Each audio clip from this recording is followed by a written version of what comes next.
ഇന്ന് ഞാൻ ആർക്കും തന്നെ തയ്യാറാക്കാൻ പറ്റുന്നൊരു കേക്ക് റെസിപ്പിയാണ് കേട്ടോ തയ്യാറാക്കിയിട്ടുള്ളത്.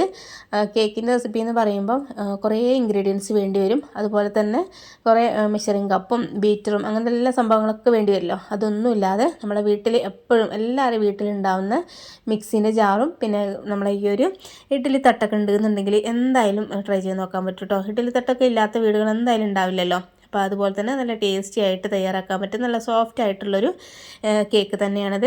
പിന്നെ ഈ വീഡിയോ സ്കിപ്പ് ചെയ്യാതെ മൊത്തത്തിൽ കണ്ടു നോക്കൂ കേട്ടോ. പിന്നെ അതുപോലെ തന്നെ ലൈക്ക് ചെയ്യാത്തവരാണെങ്കിൽ ഇപ്പോൾ തന്നെ ഒന്ന് ലൈക്ക് ചെയ്യാനും മറക്കരുതേ.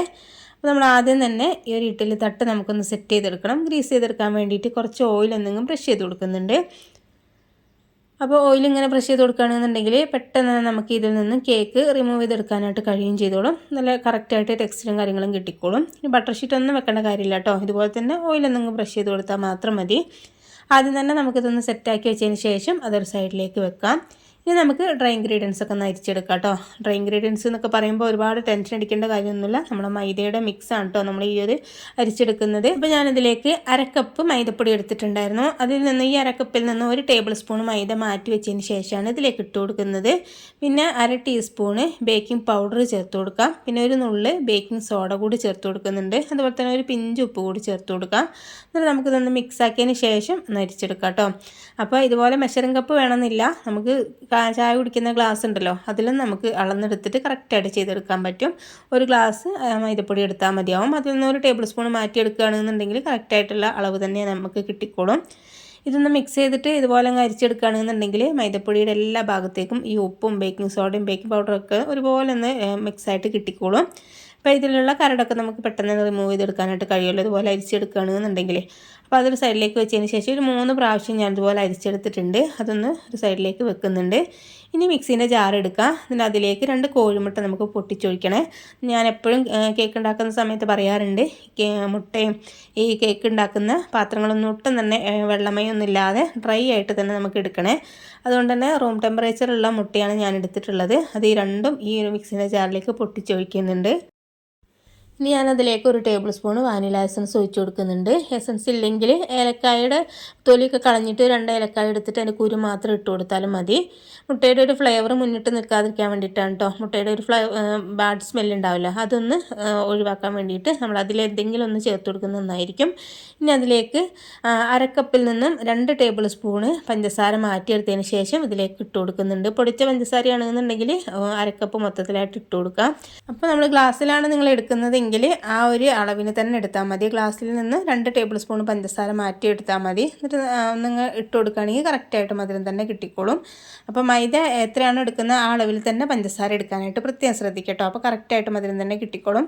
ഇനി അതിലേക്ക് 2 ടേബിൾ സ്പൂൺ ഓയിൽ ഒഴിച്ച് കൊടുത്തിട്ടുണ്ടായിരുന്നു. അതും കൂടി എന്തെങ്കിലും ഒഴിച്ച് കൊടുത്തതിന് ശേഷം നല്ല രീതിയിൽ ഹൈ സ്പീഡിലിട്ടങ്ങ് അടിച്ചെടുത്തിട്ടുണ്ട്. ഹൈ സ്പീഡിലിട്ടിട്ട് ഒരു 10-15 സെക്കൻഡൊക്കെ അടിച്ചെടുക്കുന്ന സമയത്ത് നല്ല രീതിയിൽ അടിഞ്ഞ് കിട്ടിക്കോളും. പഞ്ചസാരയൊക്കെ നല്ല രീതിയിൽ നിന്ന് അടിഞ്ഞ് കിട്ടിക്കോളും. ഇനി ഒരു ബൗളിലേക്ക് ഒഴിച്ച് കൊടുത്തതിന് ശേഷം നമ്മൾ ഈ ഒരു മൈദയുടെ മിക്സ് ഉണ്ടല്ലോ അത് ഇതിലേക്ക് ഇട്ട് കൊടുക്കുന്നുണ്ട്. കുറച്ചായിട്ട് ഇട്ട് കൊടുത്താൽ മതി.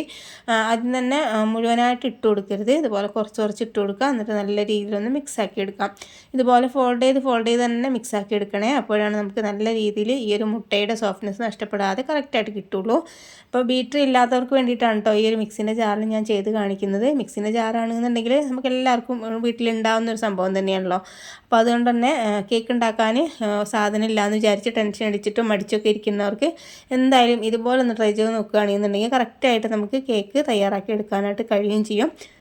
ഇനി ഞാൻ ബാക്കിയുള്ള പൊടിയും കൂടി ഇതുപോലെ ഇട്ട് കൊടുത്തിട്ട് നല്ല രീതിയിലൊന്ന് മിക്സാക്കി എടുക്കുന്നുണ്ട്. വീഡിയോ ഒന്ന് സ്പീഡാക്കിയതാണ് കേട്ടോ. എത്ര പതുക്കെ നമ്മളിതുപോലെ മിക്സ് ചെയ്തെടുക്കാനായിട്ട് പറ്റുമോ അത്രയും പതുക്കെ തന്നെ മിക്സ് ചെയ്തെടുക്കുകയാണെന്നുണ്ടെങ്കിൽ നല്ല രീതിയിൽ സോഫ്റ്റായിട്ട് തന്നെ കിട്ടിക്കോളും. അപ്പോൾ വീഡിയോ ഒരുപാട് ലെങ്ത് ആവാതിരിക്കാൻ വേണ്ടിയിട്ട് ഞാനൊന്ന് സ്പീഡാക്കി വെച്ചിട്ടുള്ളതാണിത്. ഇപ്പം ഞാനിതാ നല്ലപോലെ ഒന്ന് മിക്സാക്കി എടുത്തിട്ടുണ്ട്. ഇനി ഈ ഒരു മിക്സിൽ നിന്നും പകുതി ഞാൻ വേറൊരു ബൗളിലേക്ക് ഒഴിച്ച് കൊടുക്കുന്നുണ്ട്. 2 കളറുള്ള ബാറ്റർ നമുക്ക് തയ്യാറാക്കി എടുക്കാനായിട്ടാണ്. അപ്പോൾ പകുതി ആക്കിയിട്ട് ഇട്ട് കൊടുത്തിട്ടുണ്ട്.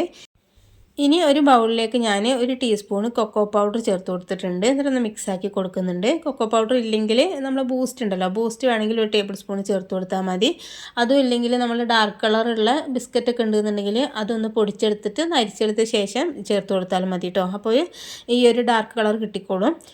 അപ്പോൾ ഒരു ബാറ്ററി വൈറ്റ് കളറും ഒരു ബാറ്ററി ഇതുപോലെ ബ്രൗൺ കളറായിട്ടാണ് നമ്മൾ എടുക്കുന്നത്. അപ്പോൾ ഇതും കൂടി ഇട്ട് കൊടുത്തിട്ട് നല്ല രീതിയിൽ മിക്സാക്കി എടുക്കുന്നുണ്ട്.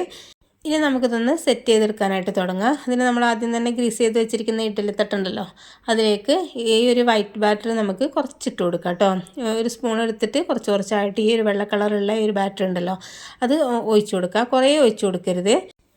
ഒരു ടേബിൾ സ്പൂണിൻ്റെ ഒരു പകുതി അത്രയും ഒഴിച്ചു കൊടുക്കുന്നുണ്ട് കേട്ടോ. ഒരു അര ടേബിൾ സ്പൂൺ മാത്രം ഒഴിച്ചു കൊടുക്കുക. അതിന് മുകളിലായിട്ട് നമ്മൾ ഈ ഒരു ഡാർക്ക് കളറുള്ള ഒരു ബാറ്റർ ഒഴിച്ചു കൊടുക്കുന്നുണ്ട്. ഒഴിച്ചു കൊടുക്കുന്ന സമയത്ത് ഇതുപോലെ സെൻറ്റർ ഭാഗത്ത് തന്നെ ഒഴിച്ചു കൊടുക്കാം കേട്ടോ. അപ്പോൾ ഞാൻ എല്ലാ കേക്കിൻ്റെ മുകളിലായിട്ടും ഇതുപോലെ ഡാർക്ക് കളറുള്ളൊരു കേക്കിൻ്റെ മിക്സ് ഒഴിച്ചു കൊടുക്കുന്നുണ്ട് കേട്ടോ. അപ്പോൾ ഒരുപാട് സൈഡിലേക്ക് പോകാണ്ടിരിക്കുന്നതായിരിക്കും നല്ലത്. അപ്പോൾ കുറച്ച് പോയി എന്ന് വിചാരിച്ചിട്ട് കുഴപ്പമൊന്നുമില്ല, കുറച്ച് കുറച്ചായിട്ട് ഒഴിച്ചു കൊടുത്താൽ മതി. ഇനി അതിന് മുകളിലായിട്ട് വൈറ്റ് കളറുള്ള ഒരു ബാറ്റർ കൂടി ഒഴിച്ചു കൊടുക്കുന്നുണ്ട്. അപ്പോൾ ഞാൻ ഈ ഒരു ബാറ്റർ 2 പ്രാവശ്യം വൈറ്റ് കളറുള്ള ഒരു ബാറ്റർ ഒഴിച്ചു കൊടുക്കുന്നുണ്ട്, 2 പ്രാവശ്യം ഡാർക്ക് കളറുള്ള ബാറ്ററും കൂടി ഒഴിച്ചു കൊടുക്കുന്നുണ്ട് കേട്ടോ. അങ്ങനെ ടോട്ടൽ 4 ലെയറായിട്ടാണ് ചെയ്തെടുക്കുന്നത്. അപ്പോൾ ഒഴിച്ചു കൊടുക്കുന്ന സമയത്ത് ഇതിൻ്റെ സെൻറ്റർ ഭാഗത്ത് തന്നെ ഒഴിച്ചു കൊടുക്കാനായിട്ട് ശ്രദ്ധിക്കണം കേട്ടോ. ഇത് മൊത്തത്തിലായിട്ട് ഒഴിച്ചു കൊടുത്തതിന് ശേഷം ഒരു ടൂത്ത് പിക്കോ എന്തെങ്കിലും വെച്ചിട്ട് ഇതുപോലെ നിങ്ങൾ വരഞ്ഞു കൊടുക്കുകയാണെന്നുണ്ടെങ്കിൽ നല്ലൊരു ഷേപ്പും കാര്യങ്ങളും കിട്ടിക്കോളും. അപ്പോൾ ഡിസൈനൊക്കെ നിങ്ങൾക്ക് എങ്ങനെയാണോ ആവശ്യം അതിനനുസരിച്ച് ചെയ്യാം കേട്ടോ. ഞാനിതുപോലെ സിമ്പിളായിട്ടാണ് ചെയ്തെടുക്കുന്നത്. പിന്നെ നമ്മളിതുപോലെ വരഞ്ഞു കൊടുക്കുന്ന സമയത്ത് അടിഭാഗം തൊട്ട് തന്നെ വരഞ്ഞു കൊടുക്കണം കേട്ടോ. അപ്പോഴാണ് ഉൾഭാഗത്തൊക്കെ ഇതുപോലെ ഡിസൈനായിട്ട് കിട്ടുള്ളൂ. മുകൾ ഭാഗം മാത്രമല്ല കേട്ടോ ഡിസൈൻ ചെയ്ത് പ്രത്യേകം ശ്രദ്ധിക്കണേ. അപ്പോൾ അടിഭാഗം മൊത്തത്തിലായിട്ട് ഇതുപോലെ ഇങ്ങ് ഡിസൈനാക്കി എടുത്തിട്ടുണ്ട്. ഇനി നമുക്ക് ബേക്ക് ചെയ്തെടുക്കാനായിട്ട് തുടങ്ങാം. അതിന് വേണ്ടിയിട്ട് ചൂട് കട്ടിയുള്ള ഏതെങ്കിലും ഒരു പഴയൊരു പാത്രമൊക്കെ എടുക്കുകയാണെന്നുണ്ടെങ്കിൽ നമുക്കിതുപോലെ അങ്ങ് വെച്ച് കൊടുത്താൽ മതി. അപ്പം കുക്കറിൽ വേണമെങ്കിലും ചെയ്തെടുക്കാം കേട്ടോ. എന്നിട്ട് ഒരു റിങ് ഇറക്കി വെച്ചതിന് ശേഷം ഇതിന് മുകളിലായിട്ട് നമ്മൾ ഈ ഒരു കേക്കിൻ്റെ ബാറ്റർ വെച്ച് കൊടുക്കുക. എന്നിട്ട് അടച്ച് വെച്ച് കൊടുക്കുന്നുണ്ട്. മുകൾ ഭാഗത്തൊരു വെയിറ്റുള്ള എന്തെങ്കിലും ഒന്ന് വെച്ച് കൊടുക്കുകയാണെന്നുണ്ടെങ്കിൽ എയർ ഒട്ടും തന്നെ പുറത്തു പോകാതെ പെട്ടെന്ന് തന്നെ കുക്കായി കിട്ടിക്കോളും. ഇതൊരു 10-15 മിനിറ്റ് ആകുന്ന സമയത്ത് തന്നെ കറക്റ്റായിട്ട് കുക്കായിട്ട് കിട്ടും കേട്ടോ. ഒരു 10 മിനിറ്റിന് ശേഷം ഞാൻ തുറന്നു നോക്കുന്ന സമയത്ത് തന്നെ കറക്റ്റായിട്ട് കുക്കായി കിട്ടിയിട്ടുണ്ടായിരുന്നു. സാധാരണ നമ്മൾ കേക്ക് ഉണ്ടാക്കുന്ന സമയത്ത് കുറച്ചുകൂടി ടൈം വെക്കേണ്ടി വരുമല്ലോ, അതുപോലെ ഒന്നല്ല കുറച്ച് ബാറ്ററിയെല്ലാം നമ്മൾ ഒഴിച്ചു കൊടുത്തിട്ടുള്ളത്. അതുകൊണ്ട് തന്നെ പെട്ടെന്ന് തന്നെ കുക്കായി കിട്ടുകയും ചെയ്തോളും. ഇനിയിപ്പോൾ നിങ്ങൾക്ക് വേണമെന്നുണ്ടെങ്കിൽ ഇഡ്ഡലി ചെമ്പിൽ വെള്ളം വെച്ചതിന് ശേഷം വേണമെങ്കിൽ സ്റ്റീം ചെയ്തെടുക്കാം കേട്ടോ. സാധാരണ നമ്മൾ ഇഡ്ഡലി ഉണ്ടാക്കില്ലേ, അതുപോലെ വേണമെങ്കിലും ട്രൈ ചെയ്ത് നോക്കാം. അതിനേക്കാൾ എനിക്ക് നല്ല ടേസ്റ്റി ആയിട്ട് തോന്നുന്നത് ഇതുപോലെ ചെയ്തെടുക്കുമ്പോഴാണ്. അപ്പം ഇഡ്ഡലി ചെമ്പിൽ വെള്ളം ഒഴിച്ചെടുത്ത് ചെയ്യുന്ന സമയത്ത് കുറച്ച് വെള്ളം പോലെ തോന്നാറുണ്ട് കേട്ടോ. മുകൾ ഭാഗത്ത് കുറച്ച് വാട്ടറി പോലെ തോന്നാറുണ്ട്. അതുകൊണ്ടാണ്. അപ്പോൾ ഞാനിതൊരു 15 മിനിറ്റിന് ശേഷം തുറന്ന് നോക്കിയിട്ടുണ്ട്. കറക്റ്റായിട്ട് കിട്ടിയിട്ടുണ്ട്. 10 to 15 ആ സമയത്തിനുള്ളിൽ എന്തായാലും കറക്റ്റായിട്ട് കുക്കായിട്ട് കിട്ടും. അപ്പോൾ ഒന്ന് ടെൻഷൻ ഉണ്ടെന്നുണ്ടെങ്കിൽ ഇതുപോലെ ടൂത്ത് പിക്ക് വെച്ചിട്ട് എന്തെങ്കിലും വെച്ചിട്ടൊന്നും കുത്തി വെക്കുകയാണെന്നുണ്ടെങ്കിൽ ഒട്ടും തന്നെ പിടിച്ചിട്ടൊന്നുമില്ല. കറക്റ്റായിട്ട് തന്നെ നമുക്ക് കുക്കായിട്ട് കിട്ടിയിട്ടുണ്ട്. അപ്പോൾ ഇത്രയേ ഉള്ളൂ. ജസ്റ്റ് ഒന്നും ചൂടാറ് വരുന്ന സമയത്ത് ഈ ഒരു പാത്രത്തിൽ നിന്ന് നമുക്ക് റിമൂവ് ചെയ്തെടുക്കാം കേട്ടോ. കണ്ടില്ലേ, തൊടുന്ന സമയത്ത് നല്ല സോഫ്റ്റാണ്. അടിഭാഗത്തൊക്കെ അതുപോലെ തന്നെ നല്ല കറക്റ്റായിട്ട് കുക്കായിട്ട് കിട്ടിയിട്ടുണ്ട്. നമ്മൾ തൊടുന്ന സമയത്ത് തന്നെ കണ്ടില്ലേ, അതുപോലെ ഒന്ന് കട്ട് ചെയ്തിട്ട് കാണിച്ചു തരാം കേട്ടോ. അപ്പോൾ ഉൾഭാഗം നല്ല ഡിസൈനായിട്ട് കിട്ടിയിട്ടുണ്ട്. അടിപൊളിയായിട്ടുള്ള നല്ല ടേസ്റ്റി ആയിട്ടുള്ളൊരു കേക്ക് തന്നെയാണിത്. ആർക്കും തന്നെ ട്രൈ ചെയ്ത് നോക്കാം കേട്ടോ. അത് കുട്ടികൾക്ക് കുക്കിംഗ് ഒക്കെ പഠിച്ച് വരുന്ന കുട്ടികൾക്കൊക്കെ ആണെന്നുണ്ടെങ്കിൽ ട്രൈ ചെയ്ത് നോക്കാൻ പറ്റുന്ന ഒരു കിഡിലൻ മെത്തേഡ് തന്നെയാണിത്. അപ്പോൾ വീഡിയോ നിങ്ങൾക്ക് ഇഷ്ടപ്പെട്ടിട്ടുണ്ട് എന്നുണ്ടെങ്കിൽ ലൈക്ക് ചെയ്യാനും ഫാമിലി ഫ്രണ്ട്സിനൊക്കെ ഒന്ന് ഷെയർ ചെയ്യാനും മറക്കരുതേ. പിന്നെ സബ്സ്ക്രൈബ് ചെയ്യാത്തവർ പ്ലീസ് ഒന്ന് സബ്സ്ക്രൈബ് ചെയ്ത് സപ്പോർട്ട് ചെയ്യുകയും ചെയ്യണേ. ആ തൊട്ടടുത്ത് കാണുന്ന ബെല്ലൈക്കണും കൂടി ഒന്ന് പ്രസ് ചെയ്യാൻ മറക്കരുത് കേട്ടോ. എന്നാലാണ് ഞാൻ പുതിയ വീഡിയോസ് ഇടുമ്പോൾ നിങ്ങൾക്ക് നോട്ടിഫിക്കേഷൻ കിട്ടുകയുള്ളൂ. അപ്പോൾ നമുക്കിനി പുതിയൊരു വീഡിയോയുമായിട്ട് വീണ്ടും കാണാം. Okay, thank